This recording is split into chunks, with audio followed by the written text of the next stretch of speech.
Oi pessoal, bem-vindo ao nosso 21º episódio. Hoje nós vamos falar da língua Pirahã. Talvez não, é a língua mais sui generis, mais especial que existe no planeta Terra. Uma das razões é o tronco linguístico dela, que ninguém sabe qual é, se é que tem. Ela é uma língua sem pai. Na minha teoria, é como se uma tribo tivesse brigado com a outra e por uma superstição qualquer, né, eles conseguiram matar todos, mas por alguma superstição não mataram os bebês, deixaram os bebês vivos e foram embora. E esses bebês, sei lá, o macaco cuidou e eles não morreram. E daí a tribo ressurgiu sem língua. E sem língua acabou criando outra língua. Né? Como vocês viram no episódio 20, né? Os índios estão aqui nas Américas, no mínimo há 15 mil anos. Né? Então pode ser que essa turma criou a língua própria e ficou ali e está ali até hoje. Uma língua sem pai. Então ficou uma língua diferente. É uma língua que só tem 3 vogais e 8 consoantes. E mais um monte de outras características. Ela se tornou famosa por alguns motivos. O primeiro motivo é que ela foi uma revolução linguística em 2011. Em 2011 ela causou um turbilhão, uma revolução no mundo da linguística. Então todo mundo passou a conhecer, todo mundo da área passou a conhecer essa língua. Foi graças a um antropólogo chamado Daniel Everett, que em 1979, 25 anos de idade, cristão fanático, resolveu converter tribos no Amazonas. Ele chegou até aqui, caiu logo na tribo dos Pirahãs, que é na tribo de ateus, né? Mas para ele isso não era problema, né? Quando o cara é fanático, fala, eu vou conseguir converter essa turma. E lá foi ele. Né? Então o primeiro desafio é a língua. Né? Era uma língua sem tronco, uma língua sem base nenhuma, e ele custou aprender o Pirahã. Né? Porque a estratégia é a seguinte da empresa dele, né? A empresa que evangeliza.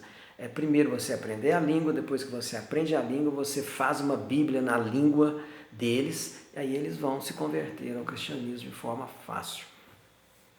E ele já estava lá 5 anos na tribo, como ele ainda não tinha nem começado ainda direito a escrever a Bíblia em Pirahã, a escrever não, né? A falar, a gravar em Pirahã, né? O pessoal da tribo chamou e falou, Daniel, nós te amamos, gostamos muito de você, mas você pode ficar aqui na nossa tribo, mas sem falar de Deus, sem falar de Jesus.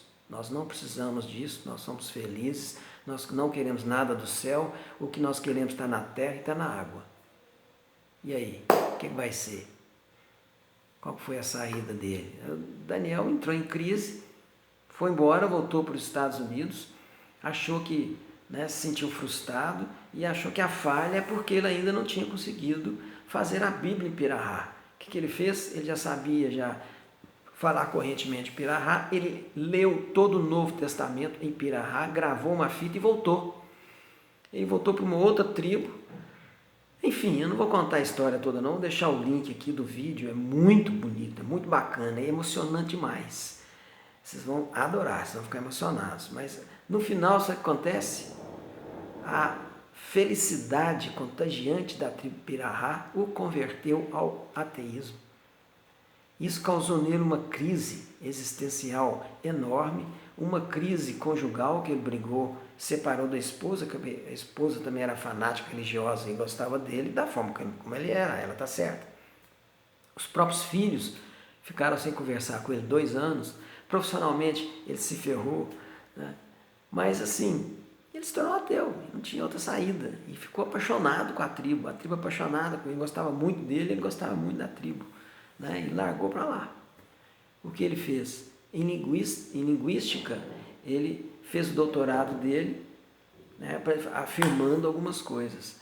Né, e essas afirmações é que vai causar uma revolução em 2011. O doutorado ele defendeu em 2005, mas ainda não tinha um software para provar o que ele estava falando. E o que tem essa língua de tão sui generis a mais, além de não ter nenhum tronco? Ela é muito interessante, às vezes muito sutil. Por exemplo, orelha, pele, forasteiro, que é o estrangeiro, palavra mão e castanha do Pará, tudo escreve de um jeito só, fala quase de uma forma só, mas muda só o tom. Orelha se fala away, pele se fala away. Forasteiro já é diferente, é away. Vocês estão percebendo a diferença? Não, né? Mão se fala away. E castanha do Pará é away.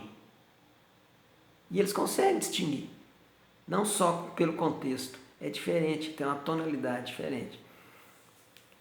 Outra curiosidade, não tem cor, não tem palavra para definir cor. Duas, não tem número, eles não usam número, não existe número. Tem uma índia lá que tinha 7 filhos.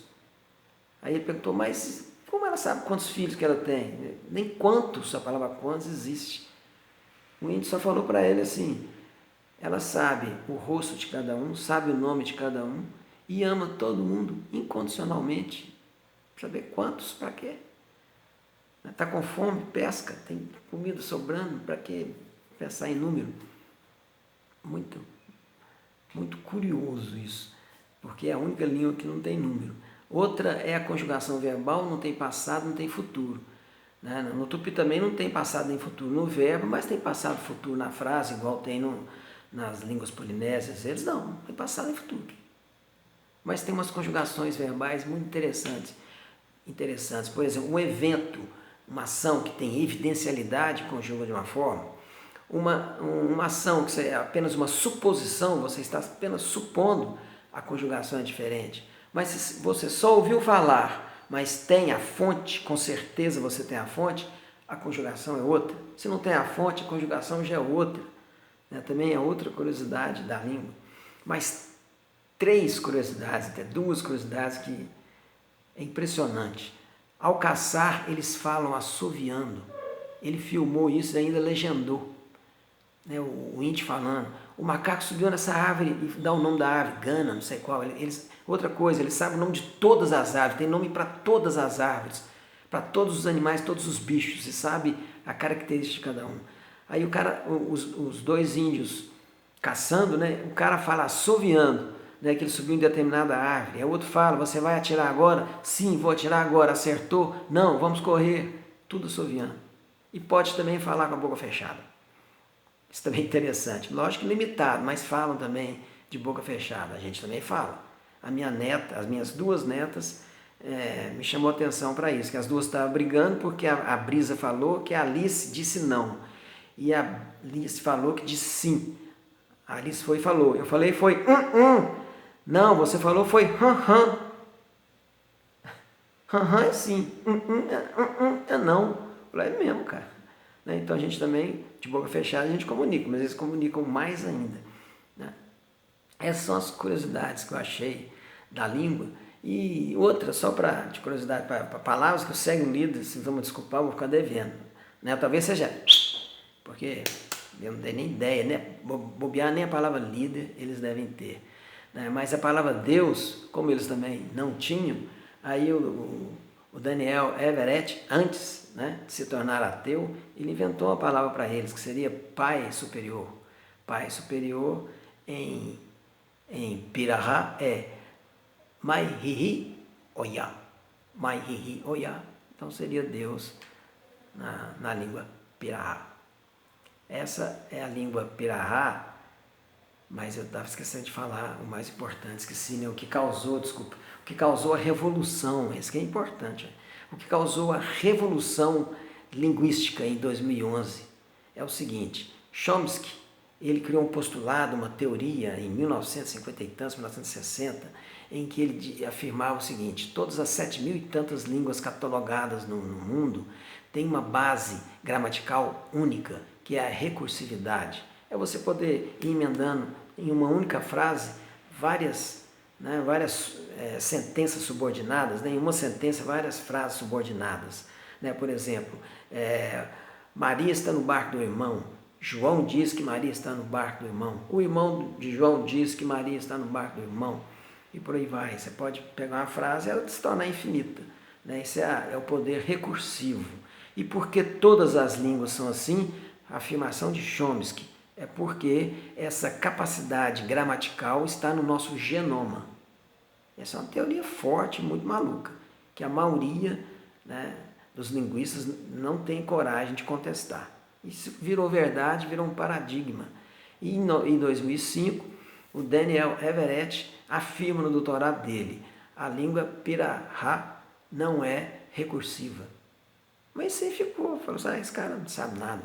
Só que em 2011 já existia um software na Massachusetts Institute of Technology, né, onde você pode jogar uma língua, né, discurso de uma língua como parâmetro, e esse software te fala se a língua é recursiva ou não.